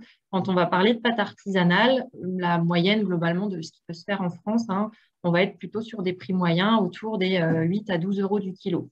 Donc, on a des écarts prix qui fait que les produits artisanaux en pâtes ne vont pas s'adresser à tout le monde. Et nous, notre cible de consommateurs, c'est des gens qui vont être à l'écoute, certes, d'un retour au local et d'un Made in France. Et sur les pâtes, il y a clairement une place à se faire. Des gens qui vont être à l'écoute de la transition alimentaire et de modes de production plus durables et qui s'inscrivent dans la transition alimentaire. Nous, on a notamment, alors on n'est pas bio, mais on fonctionne en agroécologie et on en parle beaucoup. Et donc, voilà, tout ça pour dire que on veut aller à la rencontre de ce consommateur qui n'est pas monsieur tout le monde. Et pour ça, on n'a pas d'autre choix que de tester, de voir où ça fonctionne. Et donc, voilà, on a une cible qui est à la fois le territoire local, donc on veut s'ancrer de manière locale autour de Cézanne. Et Cézanne, il n'y a pas de très grandes villes à proximité. On va dire que dans les grandes villes, on va avoir Reims, Troyes, mais à une distance tout à fait identique, et on a également Paris. Donc pour nous, l'Île-de-France va aussi être un terrain de jeu commercial. Voilà. Et notamment, c'est quelque chose sur lequel on va miser, de par le fait que le pouvoir d'achat, voilà, ce sera plus à même de répondre à nos produits aussi de ce côté-là. Donc voilà. La motivation à travailler avec des GMS, elle est notamment du fait qu'on a une installation des habitudes d'achat des pâtes qui est déjà faite dans ce type de magasin. Et puis, à un moment donné, tout le monde fait ses courses, ou presque, en grande surface. Donc, il y a quand même une fréquentation qui fait qu'on va s'apporter une visibilité et une notoriété qui va passer par là aussi. Donc voilà. Aujourd'hui, on a commencé à travailler avec Carrefour, que ce soit du Carrefour Contact, du Carrefour Market, peut-être bientôt de l'Hyper. On travaille avec Leclerc. Et voilà, on a des discussions en cours avec Système U, Monoprix et Lidl. Donc, typiquement, plein d'enseignes qui ont tous leur spécificité.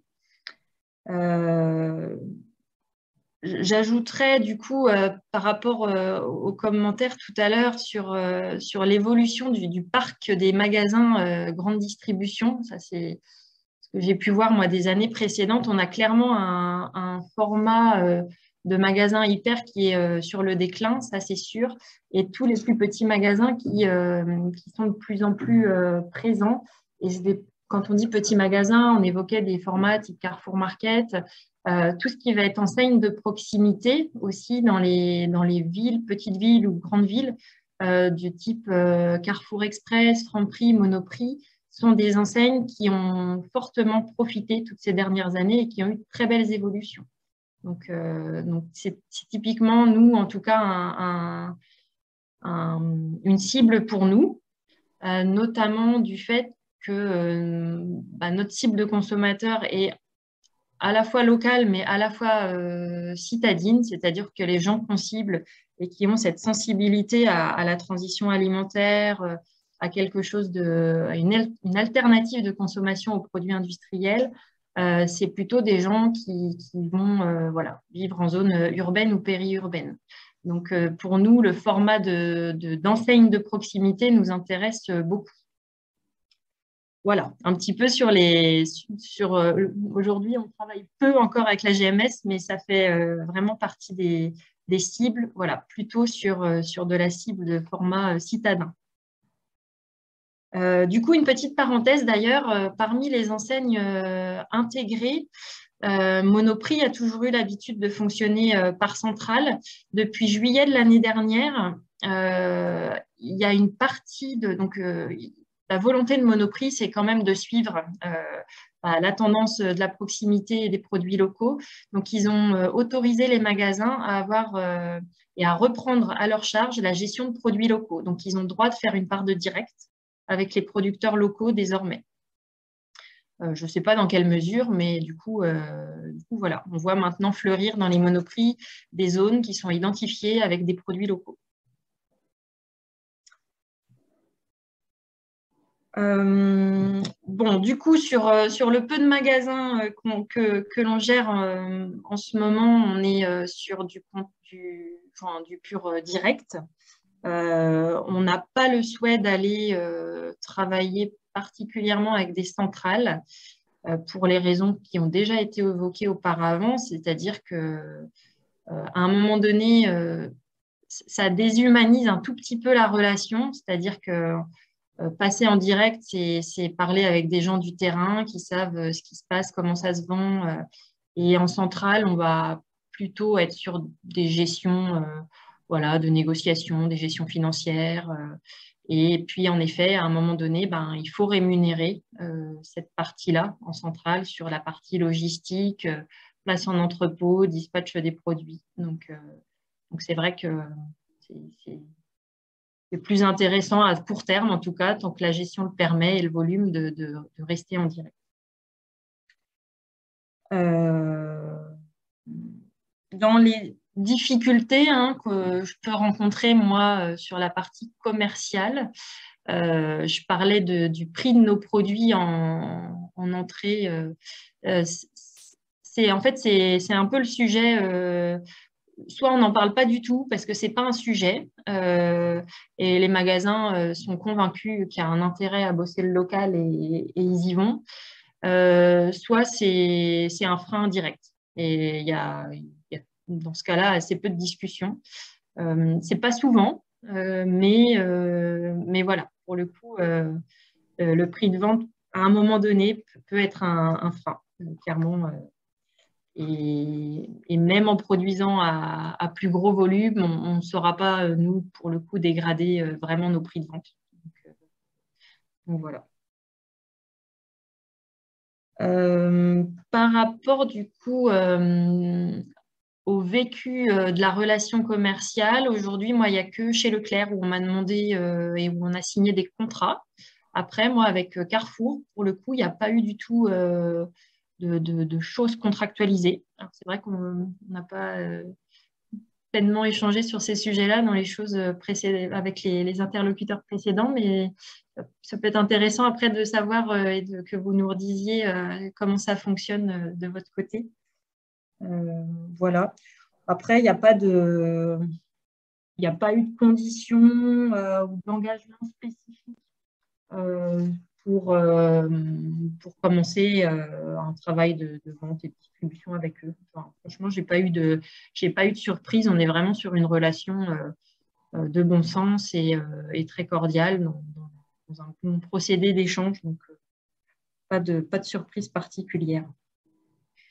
En termes de... Donc, sur toute la partie expérience client, moi, je mène tout de A à Z, puisqu'aujourd'hui, je suis l'unique personne opérationnelle dans l'entreprise. Donc, pour produire, pour commercialiser.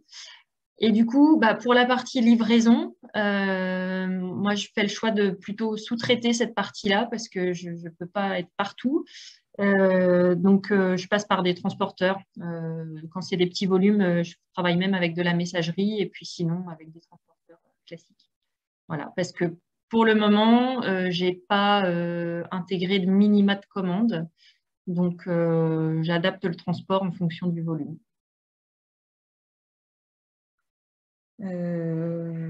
Voilà. Oui, j'avais une petite question. Est-ce que comme Christelle, par exemple, vous arrivez avec un catalogue de produits, avec des prix en face? Comment ça fonctionne, la partie premier contact, entre guillemets? Oui, tout à fait. Alors, les prix, en effet, les tarifs de revente sont définis. Il n'y a pas de négociation dessus. Pour le coup, je n'ai pas eu le cas, en effet. Soit, en effet, le tarif globalement était trop cher et il n'y a pas eu de discussion ni de négo, mais globalement, il n'y a pas de discussion sur le tarif. Et après, en effet, on travaille sur un prix conseillé, puisque c'est le distributeur qui reste décisionnaire et qui fixe le prix. Ce que j'ai pu observer après en termes de marge, pas de marge au-delà, enfin ça tourne autour des 30% en gros sur les pâtes sèches. Voilà. Quand en effet, l'expérience que j'ai sur des produits industriels, on est plutôt autour des 38%, mais qui vont aussi à un moment donné prendre en compte d'autres services. Donc voilà, on est globalement autour des 30%, ce qui moi, correspond à un prix tout à fait normal sur le prix moyen des pâtes artisanales. Et en termes de conditionnement, est-ce que c'est pareil, achat de GenCode, pour vos emballages? Comment ça fonctionne? Oui, bah là pour le coup, les conditions, c'est vrai qu'elles sont simples. Hein, pour accéder et vendre en grande distribution, il faut un produit conforme et propre à la vente, qui soit réglementairement nickel. Et du coup, dans le réglementairement nickel, bah, il faut suivre ce qu'on appelle la réglementation INCO, information consommateur, qui comporte 11 mentions obligatoires à faire figurer sur son packaging. Ça va du point net à la DLC, la DLUO, l'adresse du fabricant, les recommandations d'utilisation, la dénomination légale du produit, qui n'est pas la dénomination commerciale, les ingrédients, les valeurs nutritionnelles. Voilà, tout ça fait partie des choses à avoir. Et le GenCode, en effet, fait partie du flux indispensable sans lequel la grande distribution ne sait pas traiter la vente du produit. Donc, GS1, aujourd'hui, c'est le seul interlocuteur mondial qui permet de délivrer des GenCodes. Moi, je fonctionne sous forme d'un abonnement qui est annuel. De mémoire, je crois qu'on est autour d'une centaine d'euros l'abonnement annuel pour pouvoir justement accéder à cet outil qui permet de créer des GenCodes un peu à volonté. Voilà. Et donc, il y a GS1 qui est le fournisseur. Après, le site Internet qui permet de créer les codes, c'est Code Online. Voilà. Et qui est un outil super facile à s'approprier. Un GenCode, en fait, qu'est-ce qui se cache derrière un GenCode? C'est la dénomination du produit, le point net. Et voilà, globalement, ce qui va se cacher derrière un GenCode. Et après, en effet, derrière ce GenCode, le magasin, lui, va caler son prix de vente et c'est ça qui fait qu'en caisse, ça va sortir au bon prix. Voilà. En termes d'organisation, vous fonctionnez, genre j'imagine que les livraisons du coup se font ponctuellement, quoi, comme on est sur du produit sec. Comment vous vous organisez? Ouais. Oui, c'est hyper ponctuel et c'est à la demande.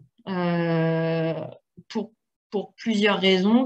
Déjà, en effet, on est sur du produit sec, donc en termes de gestion, c'est facile de répondre voilà, à la demande. Et puis, qu'est-ce que j'allais dire d'autre? J'ai oublié mon deuxième point. On a beaucoup de stock, puisqu'on est en produit sec. Nous, on est sur une capacité de production qui nous permet voilà, de produire à chaque production 800 kilos. Donc, on est très facilement stocké. Et du coup, ça nous permet de répondre aussi de manière extrêmement réactive aux demandes. Moi, dès que j'ai une commande qui tombe, sous 2 jours, c'est fait, même avec le fait d'avoir un transporteur. Donc voilà, ça se gère bien. Après, il y a peu de... Pour le coup, on est réactif en livraison, mais ce n'est pas une exigence des points de vente parce qu'on a quand même le temps de voir venir sur du produit sec et les magasins recommandent avant d'être complètement en rupture. Après, la relation magasin, tout le monde l'a beaucoup souligné. C'est vrai que c'est quelque chose de très important. Pouvoir passer dans un magasin, vérifier où en sont les stocks, échanger. Moi, il y a un magasin qui est en toute proximité. Là, j'y passe régulièrement, plus que d'autres d'ailleurs. Mais ça permet en effet d'être sûr qu'il n'y ait pas de rupture et d'être proactif dans la recommande. Donc, c'est souvent moi qui vais de moi-même dire est-ce que je remets, est-ce qu'on rapporte un peu de stock et pour le coup, la plupart du temps, quand c'est moi-même qui livre, je vais mettre en rayon moi-même. Voilà, plus par envie de montrer qu'il y a une implication. Et c'est vrai que ça reste... je suis rarement seule quand je fais ça. Le chef de rayon, il n'est pas loin, on discute, il y a un échange. Et vous faites des animations aussi en magasin, ponctuellement? Alors, j'en ai jusqu'à maintenant, j'en fais, mais pas en grande surface. Donc, peut-être prochainement. Après, j'identifie un besoin de PLV que me remontent les clients. Pour le moment, je n'ai pas pris le parti d'en développer parce que de mon expérience passée commerciale en grande distribution, je voyais bien que la PLV partait à la poubelle assez rapidement. Donc, en gestion bon père de famille, je n'avais pas envie de développer ça. Et il se trouve quand même que la demande se fait bien ressentir. Donc, je pense à terme pouvoir développer ce qu'on appelle un meuble prêt à vendre, qui est un support, un petit meuble comme une étagère en carton aux couleurs de la marque, dans lequel on peut mettre nos produits. Ces petits meubles prêts à vendre, ils ont l'avantage d'apporter beaucoup de visibilité de marque et ils rendent un service aussi au magasin qui est de ne pas venir bousculer le linéaire qu'ils ont construit avec les grands intervenants déjà du rayon et de venir apporter finalement une offre additionnelle. C'est un avantage pour eux, c'est aussi un avantage pour nous parce que ça nous permet de facilement répondre à une objection qui est j'ai pas de place en rayon. Et donc voilà, c'est plutôt une bonne chose. Et nous, on ne se retrouve pas directement confrontés à la comparaison des prix entre du prix industriel et du prix artisanal. Donc ça, c'est un outil que je vais développer très prochainement.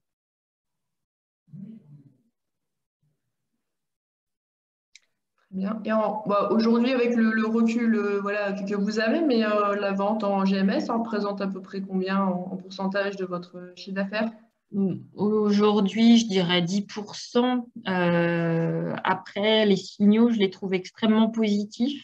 Ça fait partie des clients qui sont le plus en renouvellement de commandes. Donc, il y a un vrai suivi et des vraies rotations, des ventes significatives. Donc voilà, j'ai pas de doute sur le fait de continuer dans cette voie. Ça, c'est sûr. Donc voilà. Tant que les magasins croient au local et jouent le jeu, c'est-à-dire quand je dis jouer le jeu, c'est en termes d'emplacement et d'exposition des produits. Si c'est pour jouer le local dans un rayon au fond du magasin, un rayon qui ne vit pas, ce n'est pas la peine. Mais voilà, donc si le magasin est proactif, aujourd'hui, il y a peu de discussions sur les prix, il y a des recommandes, donc oui, allons-y.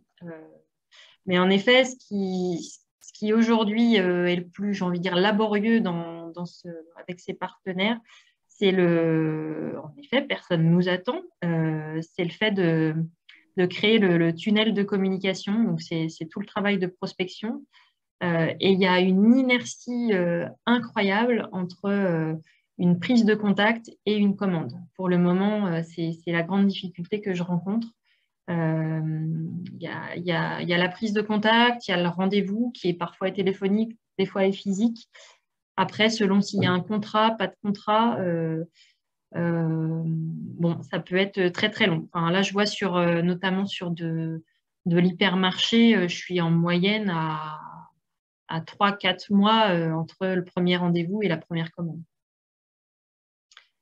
Donc voilà, alors c'est lié à la construction, on n'est pas connu, on doit expliquer, il faut trouver les bons contacts, mais c'est vrai que le temps d'amorçage, il est très long.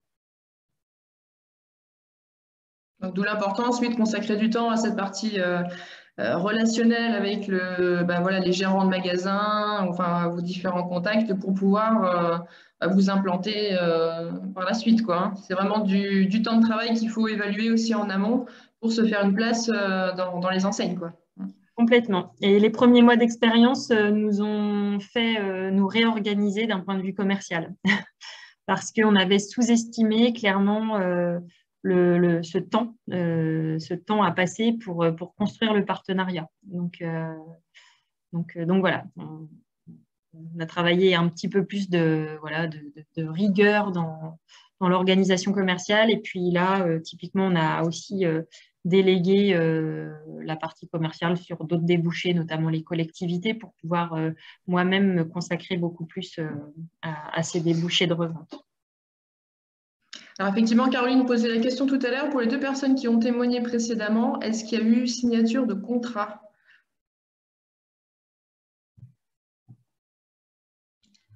Alors pour moi, la ferme des Forges, oui, on a eu des signatures de contrats, des contrats cadres avec l'ensemble des grandes surfaces et on les renouvelle tous les ans, juste avant février.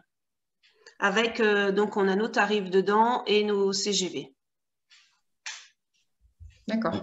Nous également, il y a des contrats, mais qui doivent être signés, si je ne me trompe, tous les 3 ans, se basant sur les volumes moyens des années précédentes, quoi. Ok, merci. Bon, du coup, j'explique pas trop en effet pourquoi chez Carrefour, il n'y a pas eu de contrat, mais bon, il y a des ventes. Donc, pour le moment, on y va comme ça. Carrefour, c'est peut-être un franchisé, non? Peut-être, non? Ah oui, c'est une bonne question. Je crois que je suis que sur des franchisés pour le moment. C'est ça. Exact. Ouais, merci. En effet. C'est ça, de rien.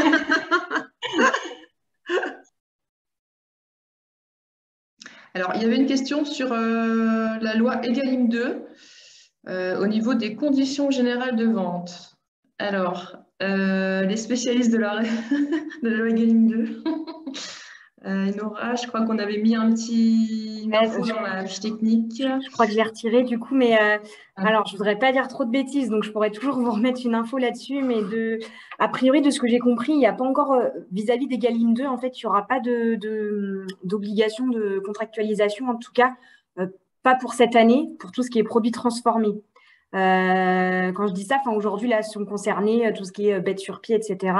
Donc, alors après, sur du produit brut, bon, ça mériterait de creuser un peu. J'ai pas... Et en fait, comme les décrets sont en train de sortir, on n'a pas encore tous les décrets là sur cette nouvelle loi. Donc, ou si Aurélie ou Manon, vous avez plus d'éléments. Est-ce que c'est possible, justement, sur Egalim? Nous, on a le souci avec les contrats Leclerc, en fait. Leclerc, ils nous ont vraiment demandé des nouvelles clauses et on n'a pas su. Quel type de produit? De la glace. De la glace et des sorbets. Okay. Et du coup, on n'a pas su y répondre. Moi, je vous avais appelé, j'avais appelé à la chambre, savoir si vous aviez des infos. À l'époque, vous n'en aviez pas. Et là, Leclerc nous ont vraiment recontactés. C'est eux qui ont pris les devants et qui nous ont fait écrire ce qu'ils nous dictaient, faute de mieux. Et du coup, la question était là, savoir si ça avance un petit peu sur le sujet ou pas. Alors, on pourra se renseigner puis vous faire un retour collectif. On a une professionnelle de la restauration collective, donc on va pouvoir lui demander et revoir. Vous êtes sur quel département? La Moselle. Moselle. Très bien. Alors, il y avait une question, Caroline pour Lidl ou Christelle et Thomas pour les hyper. Combien de temps comptez-vous entre un premier contact et la première mise en rayon? Et quelles sont les spécificités des magasins type Lidl? Alors, nous, on n'a pas choisi de travailler avec les magasins Lidl. Je ne sais pas si vous m'entendez, oui? Oui. Oui. Voilà, et ça dépend en fait du manager, s'il est motivé pour mettre du produit local ou pas en fait. Ça peut être à la semaine d'après, on prend contact, il a un créneau libre, on y va tout de suite, on fonce, et sinon, il peut dire, j'ai pas le temps, vous me rappelez dans 15 jours, là j'ai des glaces à mettre, c'est Noël, rappelez-moi après Noël, et puis nous balade, voilà, ça dépend. Ça dépend vraiment de la volonté du manager pour moi. Alors, j'ajouterais, il y a la volonté du manager, ça c'est clair et c'est clé dans l'avancée. Moi, les freins que je rencontre dans la lenteur, c'est notamment ce fameux contrat. Globalement, moi, je le remplis très rapidement sur les demandes voilà, parce qu'on reçoit des demandes sur le contrat à signer, des infos sur tout ce qui va être process, audit sanitaire. Enfin, il y a plein de petites questions un peu dans tous les sens. Donc ça, c'est des choses qu'on renvoie, somme toute, très rapidement. Après, ça passe par les services juridiques. C'est souvent aussi visé par le directeur du magasin ou un hiérarchique. Et en fait, toutes ces étapes internes dans les magasins font aussi des fois perdre du temps, voire on oublie un peu le dossier en cours de route. Et c'est le cas que j'ai eu là, à la fois chez Leclerc et en ce moment sur un Hyper U, où ça fait 3 mois que ça traîne, quoi. Voilà. Et tant que le contrat n'est pas signé, on ne démarre pas. Vous posez la question parce que moi, j'ai fait un premier contact dans un Cora et un Leclerc il y a 1 an. Et dans le Cora, dans les Cora, normalement, une fois qu'on est rentré dedans, on peut proposer dans les autres. Mais mon premier contact, il a fait avancer mon dossier au niveau du référencement. Et la personne qui devait s'en occuper est partie à la retraite et ça prend du temps. Alors, je l'appelle tous les mois et tout le temps et il me dit que il attend aussi. Et c'était un Hyper en Carrefour. Là, ça avait changé, ça a changé 2 fois au niveau du personnel et du coup, ils nous oublient vite, je trouve. Ils nous oublient, ils ont bien d'autres choses à penser, mais des fois, il faut avoir beaucoup de patience avec certaines grandes surfaces. Et les Cora, voilà, c'était aussi pour avoir vos retours, Christelle. Dans les Cora, une fois qu'on est rentré, ça va ou c'est… Les Cora, c'est assez compliqué. Hein. C'était les magasins le plus compliqué, je pense. Le Cora, il y a un référence, pour nous, hein, tout ce qui est yaourt, il y a un référence produits locaux, donc il faut aller le rencontrer. On a dû faire plusieurs allers-retours avant de pouvoir rentrer dans un Cora. C'était les plus compliqués. Donc voilà. Le Cora, c'est normal. Mais sinon, les Leclerc, tout ça, essayez sur un Leclerc, vous verrez, c'est assez simple de rentrer. Rentré en moins d'1 mois. Là, j'ai fait mes premières livraisons et j'ai reçu aujourd'hui au courrier qu'il fallait que je leur envoie mon RIB par recommandé, mais j'ai déjà livré, ça part. Alors, juste pour en revenir chez Cora, par contre, donc, moi, je n'ai pas connu cette période de référencement, mais après, en tout cas, il y a vraiment une vraie volonté, hein, il y a d'une enseigne à l'autre. Mais chez Cora, il y a vraiment, en tout cas, nous, dans la Marne et les Ardennes, il y a une vraie volonté de produits locaux et c'est quand même une des enseignes avec lesquelles on travaille le plus, quoi. Une fois qu'on y est, en tout cas sur la pomme, ils sont très, très sérieux. Il y a vraiment un vrai suivi. Ça vaut la peine d'essayer de se battre pour se faire référencer, mais la problématique que vous rencontrez, de se faire balader, des champs de changement de personnel, etc. Enfin, dès qu'on veut rentrer quelque part, c'est toujours la même chose, quoi. Donc voilà, mais ouais, j'en reviens à la même chose. Il faut vraiment se battre, mais sur un Cora, pour moi, ça en vaut vraiment la peine. Alors, je ne sais pas dans la Marne, je sais pas Thomas dans la Marne si c'est pareil, mais je sais que dans les Ardennes, le Cora en tout cas vient de mettre en place un rayon, alors sur du sec, mais un rayon spécifique produits locaux, chose qui n'existait pas avant. Alors c'est vraiment que pour des produits plutôt sur du sec, mais avant tout était un peu dispatché dans le magasin aussi, donc c'était pour rebondir sur ce que tu disais au niveau de la volonté peut-être de Cora de… Alors, je sais pas trop si c'est général, mais bon, enfin là, on revient toujours à ces histoires d'hommes. Là, on a un directeur qui est très, très produits locaux dans les Ardennes. Enfin, c'est pas à toi et Nora, je l'apprendrai, mais voilà, qui est très mobilisé sur la question et sur toutes les lignes, hein, viande, produits laitiers, etc. Enfin, et donc, mais c'est aussi le cas dans les autres Cora. Il y a vraiment cette volonté. C'est vraiment, en tout cas, dans ceux avec qui on travaille. Et donc, même si c'est difficile d'y rentrer, parce qu'en fait, vous n'avez pas affaire aux personnes à qui vous aurez affaire ensuite tous les jours avec, on va dire, les chefs de rayon. Mais une fois qu'on y est, on peut vraiment bien travailler avec cette enseigne. Très bien, merci. Caroline, est-ce que vous aviez terminé votre témoignage ou pas? Parce qu'on a un petit peu débordé, mais… Oui, en effet, j'ai terminé. Vous avez d'autres questions? Très bien.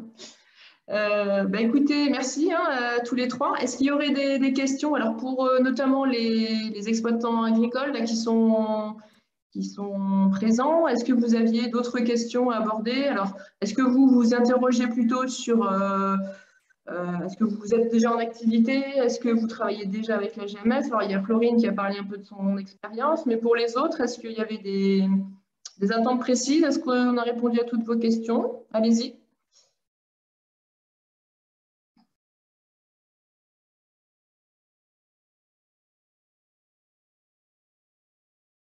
Bon, d'accord. Eh ben, on a dû répondre à toutes les questions. Alors, je pense qu'on a terminé pour les témoignages. Alors, on vous a quand même préparé une petite fiche technique qu'on vous remettra par mail, qui reprend un petit peu le cadre de la vente en GMS. Alors, est-ce que vous savez partager l'écran? Attendez, je vais essayer de vous la donner quand même. Partager. Voilà. Partager. Est-ce que vous voyez cette fiche? Oui, c'est bon, Céline. Ouais. Donc, oui, on oui, vous l'enverra. Bon, c'est une fiche assez simple, mais l'idée, c'était de résumer un petit peu voilà, le fonctionnement de la GMS avec les deux grandes organisations qu'on a abordées tout à l'heure, hein, donc la distribution intégrée et puis les enseignes plutôt indépendantes. L'approvisionnement avec la question des centrales d'achat, la part des GMS aujourd'hui en termes de lieu de consommation. Hein, vous verrez que c'est effectivement le lieu où le public fait ses achats alimentaires. Les prérequis un petit peu techniques pour les producteurs qui souhaiteraient se lancer dans l'aventure. Alors l'approche commerciale, les tarifs, le conditionnement, le packaging, le catalogue produit aussi avec des fiches descriptives, des éléments sur l'étiquetage. Voilà, on vous a résumé un petit peu tout ça. Les aspects sanitaires, on les a abordés tout à l'heure, notamment avec Christelle pour les produits laitiers, mais agrément ou pas agrément, dérogation à l'agrément. Alors là, ce sera plutôt pour les produits d'origine animale. Un petit peu intérêt, risque voilà, de se déboucher, sachant que ça va reprendre aussi ce qu'on s'est dit aujourd'hui. Et en fin de fiche, on vous a mis les quelques initiatives collectives qui peuvent exister dans vos départements. Alors, c'est une liste non exhaustive, mais voilà, il y a quand même des démarches qui existent aujourd'hui, qui sont organisées et structurées pour voilà, vendre en GMS, mais de façon collective. Alors, il y a des choses dans les Ardennes, Haute-Marne, voilà, vous avez un petit peu des dispositifs. Et puis après, en grand test, il y a également des marques ou des regroupements qui existent pour accompagner voilà, les producteurs dans la vente en GMS. Donc, on n'est pas sur une démarche individuelle, comme c'est le cas de vos témoignages, mais plutôt sur des organisations collectives. Voilà. Donc, on vous renverra cette fiche. Arrêtez. Tac. Voilà. Eh bien, écoutez, très bien. Est-ce que certains ont d'autres questions ou voilà, est-ce qu'on peut clôturer le webinaire? N'hésitez pas. Je ne sais pas si ça peut être intéressant, mais si tout le monde pouvait se présenter par rapport aux produits et les départements.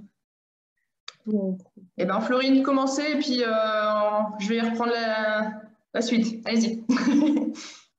Florine Hague, du Guéric Hague en Moselle, près de Saint-Avold. Je vends dans des magasins de producteurs et j'ai commencé les grandes surfaces il y a 2 ans. Je produis avec mon mari des escargots et là, on développe la transformation de pommes de terre. Voilà. Très bien, merci. Alors, j'avais Élie pour les glaces. Alors, c'est pas Élie, c'est le nom de ma fille. Ah, pardon. Michael Rousselot du GAEC La Promesse. En fait, on fait de la glace depuis 5 ans en Moselle. Donc, nous, on travaille avec le parc de Sainte-Croix, qui est un gros parc animalier près de chez nous. C'est notre client principal. Après, on fait de la GMS depuis 4 ans. De la plateforme Internet et de la vente directe Internet et physique. Voilà. D'accord. Merci. Aurélie, alors Christelle, je passe puisqu'on te connaît maintenant. Aurélie, juste préciser voilà, qui tu es. Du coup, je suis conseillère à la Chambre d'agriculture de la Marne et j'anime le réseau Bienvenue à la ferme dans la Marne. Super. Alors, j'avais Tuctu. Non. Allô? Oui. Vous m'entendez? Oui, on vous entend. Ah, très bien. Moi, c'est Daniel Rémy. Je fabrique des glaces avec la léentille de la ferme et je les fabrique de façon réellement artisanales, savoir que certaines sont faites avec des jaunes d'œufs blanchis au sucre. Et je commercialise en magasin de producteurs, en GMS un petit peu, ça commence à marcher très fort. Ensuite, je fais pas mal de marchés de producteurs et puis vente directe également et épicerie spécialisée. Très bien. Voilà. Quel secteur? J'ai pas entendu, excusez-moi. Moi, je suis dans le nord-est meusien. D'accord. Voilà, on va dire pour faire large entre Verdun et Longwy. Très bien. Manon? Oui, du coup, Manon, la conseillère diversification en Meurthe-et-Moselle. Voilà. Et Nora? Donc, conseillère en diversification pour les Ardennes. Donc Thomas, qu'on connaît aussi également. Alors j'avais Martin, puis je parle de lait. Excusez-moi Oui, pour la c'est ça. prononciation. C'est un peu un nom alsacien. En fait, moi je suis producteur de champignons. Donc, pas du tout dans tout ce qui est viande, lait et yaourt. Et nous commercialisons donc, comment dire, depuis environ 3 ans en GMS, mais bon, la structure existe depuis pratiquement 30 ans. Et ben voilà, donc j'étais intéressé par ce webinaire pour voir un peu les échanges. Hein. C'est un peu compliqué pour nous parce que en fait, nous produisons du champignon et on transforme nos champignons donc, en plats élaborés. Ça peut être des tourtes, des nems, des lasagnes, enfin, il y a plein de choses comme ça. Et c'est en fait des références qui n'existent pas, enfin, qui sont peu originaux. Donc, c'est pas évident de rentrer en grande surface parce que c'est des produits que le grand public ne connaît pas trop. Parce que c'est toujours à base de champignons. Voilà. Bon, alors, on en a certains, nous, en Meuse, qui vendent du champignon frais comme ça en GMS, mais c'est vrai qu'en produit transformé, oui, c'est peut-être un peu plus compliqué. Ouais. Voilà. Très bien. Alors, Caroline, on connaît également. Alors, j'avais une dame, alors le nom c'est Gilles, mais je vous laisse vous présenter. Oui, bonjour, non, c'est Hélène Rouillère. Je suis en produits laitiers, fromager du Busion à Moret. Voilà, donc, vous travaillez... Je ne travaille pas en GMS, enfin, après, je travaille avec des petites supérettes, genre G20 AV6 ou des choses comme ça. Et donc, j'ai assisté à ce webinaire par curiosité. D'accord. Mais ça me paraît quand même un peu contraignant, je pense, de travailler en GMS par rapport, comment dire, au packaging, des codes barres j'en ai, mais voilà, moi je travaille plutôt avec des magasins de producteurs. Après, tout débouché à ces contraintes, effectivement, oui, en GMS, voilà, il y aura cette question du GENCODE, du packaging, de l'étiquetage, voilà, qui sera à faire en amont. Bon, après, voilà, c'est un des moyens de commercialiser avec ses avantages, ses inconvénients. Bon, voilà. Vous êtes connecté 2 fois, par contre, parce que j'avais 2 Gilles. Vous avez peut-être fait une double connexion, non? Non, je ne sais pas. Je sais de fausse manip, alors. Alors, est-ce qu'il y a une autre personne qui était connectée en Gilles? Alors, non, je pense qu'en effet, c'est Alain Brousseau qui a dû se connecter 2 fois parce qu'il n'y a pas de... Enfin, je peux ni déconnecter le son ni rien du tout, donc je pense que c'est la même personne. Et puis, il reste une personne, Ouin, S et F.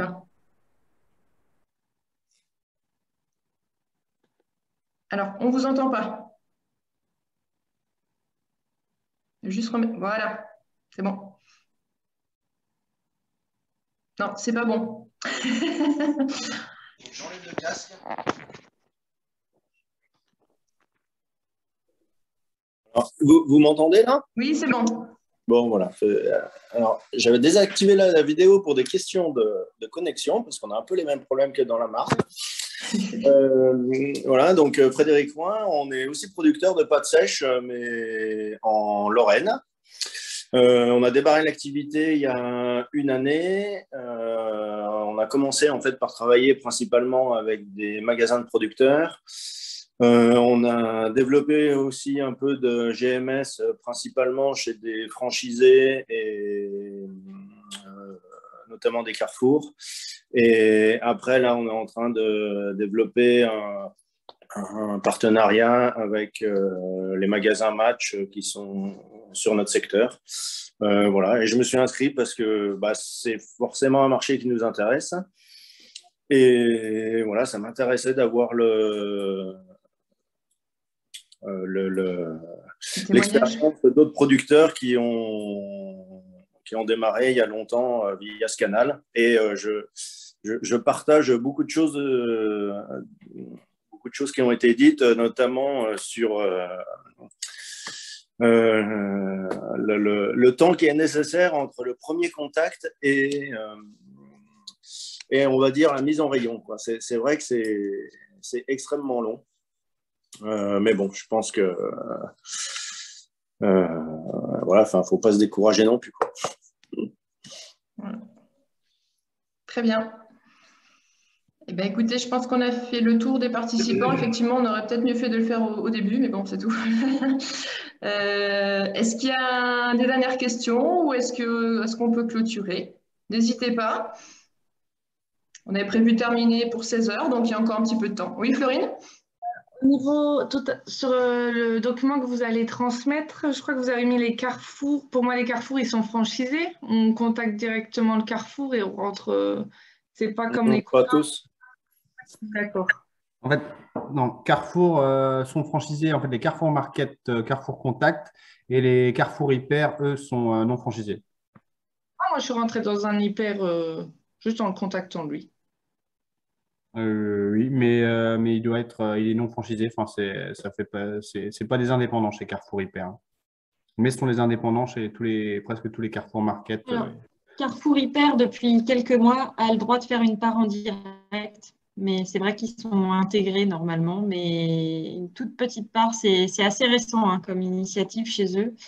Mais on se rend compte que c'est plus en plus le cas. C'est le cas de Monoprix, c'est le cas. Enfin, chacun dédie finalement une petite part de direct autorisée pour cet approvisionnement local uniquement.